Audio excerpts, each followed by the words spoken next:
Caring for people with acute mental health difficulties can be very challenging. As professionals, we may have contact with people when they're particularly unwell. Meeting their acute needs may mean that at times we don't get to know the full person. In this short film, Emily has kindly agreed to share some of her experiences of supporting her foster sister Naomi through numerous presentations to acute care services. Naomi's last series of contacts with acute care services was particularly challenging, and a variety of agencies became involved in her care. Naomi had complex and severe mental and physical health issues. Her mental health diagnoses included post-traumatic stress disorder, mood disturbance, and borderline personality disorder. This had developed on the background of severe early trauma and abuse. Sadly, Naomi experienced significant physical health complications in her last admission, from which she did not recover, and she passed away unexpectedly. Emily shared Naomi's journey through the mental health system over a number of years. One of the reflections that she shared was a concern that at the point that someone is acutely unwell, staff may see the behaviours that are presenting, but not always be aware of the person behind that distress.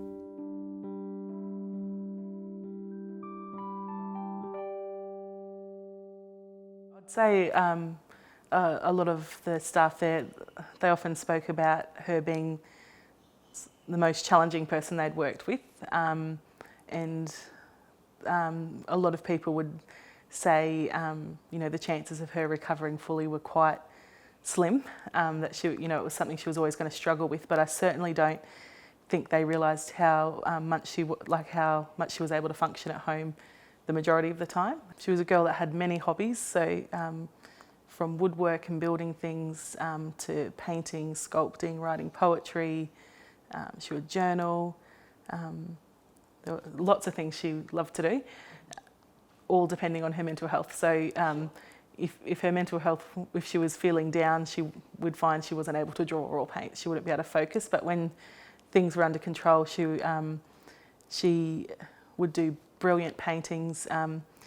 She enjoyed travelling, so she'd been over to Cambodia and Hong Kong, China, Macau, and we had planned a family cruise with our family to go over to the South Pacific Islands, but due to cyclones, we ended up doing Tasmania and Melbourne. And so she'd travelled around a lot of places that a lot of people thought she would never be able to go to.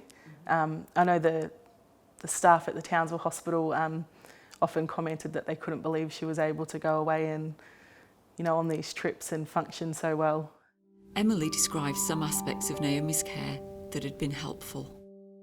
I think if I reflect on the whole time that I'd supported her, I think I remember 2 occasions over about 14 years where someone actually sat down and tried to explain what her diagnosis is and what that means.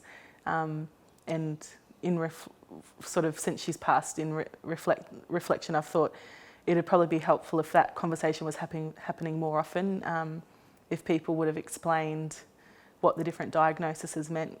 Because I know I've spoken with you about the borderline personality disorder, how I really feel, no, that's not her, but then when I look into it, well, elements of it's her, but she's also got her PTSD and everything else that was going on. And I think when you're caring for someone and you're living with them and you're facing things day after day, it's easy to sort of have your view fogged a bit, where you sort of get caught up in the drama of what's happening with them. And sometimes it's helpful to have someone on the hospital's care team to step you aside and say, look, have you thought of it from this point of view? Or can you see that, that's actually they're manipulating you there, or this is happening? That would have been very, very helpful, I think, if it was happening more often. But unfortunately, as I said, it was twice that I can remember someone trying to explain, what her diagnosis was and how that impacts on, the way she lives her life. And on both those occasions, I remember walking away feeling very empowered and feeling like I understood her and where she was coming from the hospital side, because it's very easy when you're emotionally involved with someone, someone you care for, to sort of have those blinds over your eyes where you can even start to do too much for them. Like an example with I used to always call the ambulance and police on Naomi when she was self-harming. I'd be at work and I'd get a call from her saying, "I've cut, I can't do this anymore." And I used to panic as a family member and jump straight on the phone, ring an ambulance or police, and then they'd rush her up to hospital. And the team in Townsville actually sat me down and said, "Emily, you're not helping her. If anything, you're making it worse. She's an adult now. You need to get her she needs to learn to ask for help."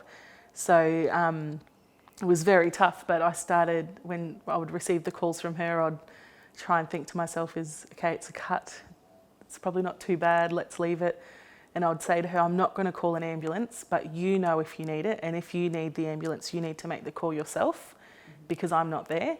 And that, I think, led to a huge reduction in the amount of self-harm that we were seeing because she wasn't getting that response from me. If I hadn't spoken to the team, I never would have felt comfortable doing that. I know she loved the acute care team that I think they're called the CAT team in the Northern Territory, where you can phone up and, if you're feeling distressed or a bit down, and she used to ring them sometimes multiple times a day, but she always felt like they listened to her, and it made her feel really comfortable knowing that whenever she was lonely or scared, that she could pick up the phone and there'd be someone there to talk to her and help her feel comfortable. Unfortunately, there were some parts of Naomi's care that Emily felt had not been helpful. What she really struggled with was hearing doctors and nurses argue about how to care for her. So a few times in emergency, people would be,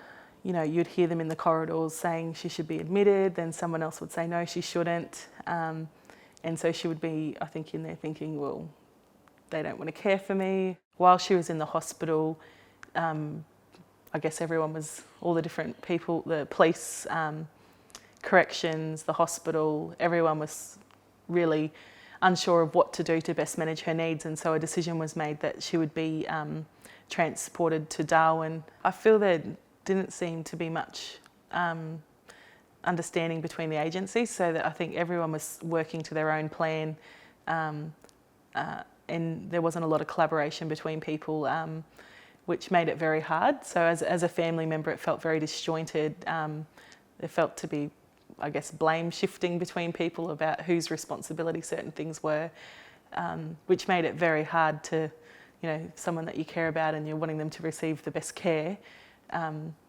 when they're there with people arguing about how to best provide that to them. And I guess to a certain degree too, people were very out of their depth and didn't know what they were doing, but no one put on the brave face to say, "It's okay, we're going to sort this." Instead, it just seemed that everyone was quite flustered around, what do we do? Where do we put her? Who's in charge of making decisions? I certainly didn't feel that I was consulted around the plans. It was, again, this is what's happening. Sorry, they sort of said, this is how it's going to be. There's nothing we can do to change it. And I understand, she'd been arrested. She was in the care of corrections. Decisions had to be made at a higher level, and there was no way I was going to be able to change those. But it would have been nice to, again, just for someone to explain why things are happening. And if, as a family member, if you know what's happening, and or as a carer, if, people fill you in on what the plan is, it helps you to support it, because you can't support something when you don't know what's happening. We asked Emily what advice she would offer to healthcare professionals who are caring for people who have complex mental health needs and who are acutely distressed. I think, firstly, remembering that the patient is more than the person they are when they present at the hospital or on the ward, that although everyone's seeing them in that crisis time where, their symptoms are at their worst, that there are sometimes periods of time when they're at home where they function quite well, and to not forget that. I think it's important for people to remember that they need to support the carers to be able to better support their loved ones, because as a carer, when you're feeling supported and you're equipped with strategies and ideas of how to deal with the loved one that you're caring for, I think there's better outcomes, as opposed to always just having to present at the emergency department in crisis mode. When you're feeling supported and you've been given strategies and ideas, you can actually deal with some of that at home and it may actually decrease the amount of presentations to the emergency department. I think it's important that the treatment plans put in place have more flexibility, so that in times of crisis, when symptoms and things for the patient might be a bit different, or there might have been a triggering event, something that's happened in their life that causes them to present in a way that is different to usual, I think it's important that that plan then has flexibility, so that way they can receive the treatment and care that they need at that time, as opposed to just the set guideline of this is the only way we can do things. And you know, it's also about then listening to, again, to the carers, about listening to what they think's going on for the patient, whether it's a normal presentation or whether there's something that's happened, and getting the background information from them on what's been occurring, to try and, I guess, then come up with a better way forward. But I definitely think there needs to be that flexibility for the individuals.